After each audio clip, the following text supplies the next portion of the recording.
복지사각지대라는 말 아직도 모르는 사람은 없죠?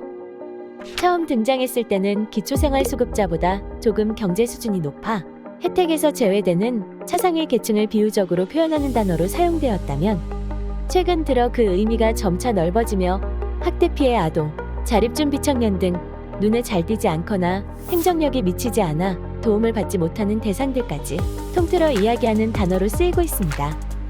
그런데 그거 아시나요?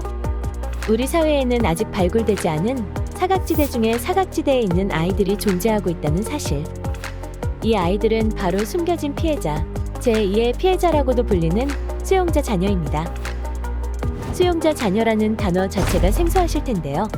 수용자 자녀란 잘못을 저질러 감옥에 수감된 재소자의 자녀를 말합니다. 수용자 자녀가 사각지대에 놓이게 된 이유는 다음과 같습니다. 첫 번째 이유는 모른다입니다. 사람들이 수용자 자녀의 존재 자체를 모르기 때문에 이 아이들을 도와야 한다는 생각조차 못한다는 말입니다. 그러다 보니 우리 사회도 수용자 자녀를 위한 보호제도의 필요성에 대해 논의할 준비가 되지 않은 상태입니다.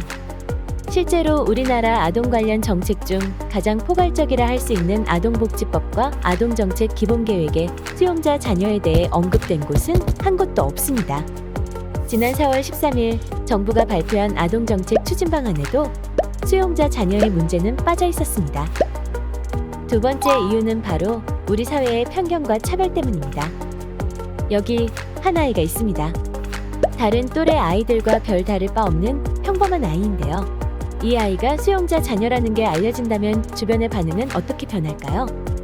아이는 달라진 게 없는데 수용자 자녀라는 꼬리표가 붙자마자 아이를 범죄자 자녀라고 낙인 찍고 부정적인 시각으로 바라보죠.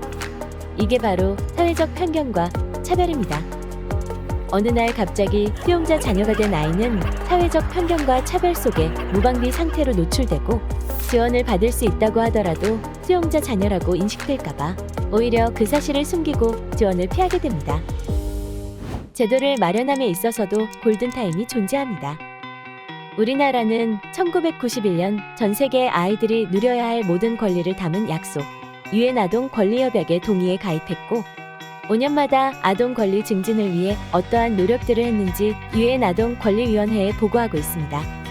그리고 지난 2019년 유엔 아동 권리위원회는 우리나라가 제출한 6차 국가보고서에 대한 최종 의견을 발표했는데 여기에 위원회는 수용자 자녀 보호를 위한 정책 도입 및 이들의 접견권 보장을 한국에 권고한다는 내용을 포함했습니다.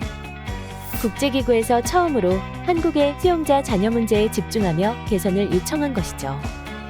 이에 정부는 이 권고에 대한 개선 결과를 2024년까지 위원회에 보고해야 합니다. 수용자 자녀를 지원하는 국내 유일의 단체인 아동복지 실천의 세움은 유엔 아동 권리협약 7차 보고서 제출 시기인 2024년까지를 수용자 자녀 보호 정책 마련의 골든타임으로 보고 있습니다. 이 골든타임이 끝나기 전에 더 많은 사람들이 수용자 자녀에 대한 지원의 필요성을 인식하고 목소리를 모은다면 정치권의 실질적인 움직임을 기대할 수 있고 나아가 수용자 자녀가 당당한 세상을 만들 수 있을 거라고 믿습니다. 서명에 동참해주세요. 여러분의 서명은 국회의 상임위원회와 법무부에 제출되어 국회와 정부의 유엔 아동 권리협약 이행을 촉구하는 입법 근거의 자료가 됩니다.